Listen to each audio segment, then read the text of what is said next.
परमेश्वर की इच्छा और हमारा कर्तव्य। महाभारत का एक सुंदर उल्लेख है जिसमें ये बताया गया है। ऋषि शोनिक अपने शिष्यों के साथ कहीं जा रहे थे तो देखा बड़ा घमासान युद्ध हुआ है, बड़ी हत्याएं हुई हैं, लेकिन नीचे कहीं ध्यान जाता है एक तो दो पक्षियों पे।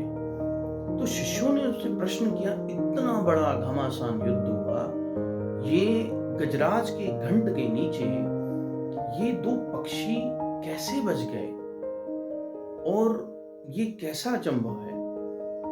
तो वहां पे देखा दो अंडे भी पड़े हुए थे और वहां से उन दो अंडों से दो नए एक शिशुओं का जन्म हुआ।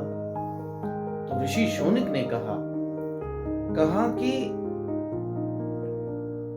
इन पक्षी के बच्चों को ले चलो, इनकी पालना पोषणा हमें करनी है।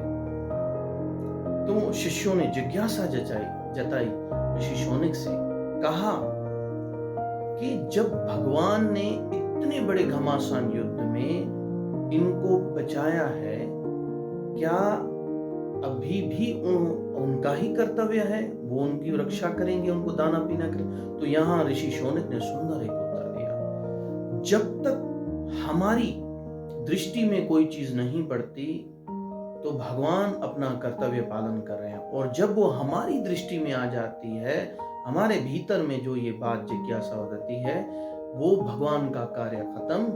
भगवान की इच्छा यही है कि हम उस कर्तव्य को पूरा करें। जब तक वो हमारी आंखों के सामने आ जाती है, तब उसको बात, उनके शिष्यों को बात समझ आ गई और कहने लगे, गुरुवर आप धन्य हैं, हमें ये इतनी छोटी सी बात बड़े समय के बाद समझ आई है कि भगवान की इच्छा क्या है और इंसान का कर्तव्य कहाँ है।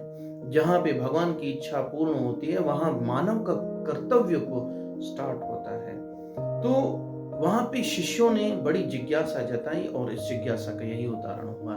और उन्होंने कहा कि जाको राखे साइया, मार सके ना कोई। और परमेश्वर की इच्छा कहाँ तक है, ये जिज्ञासा उनका उदाहरण, उनको सोल्यूशन मिल गया। जय श्री कृष्ण।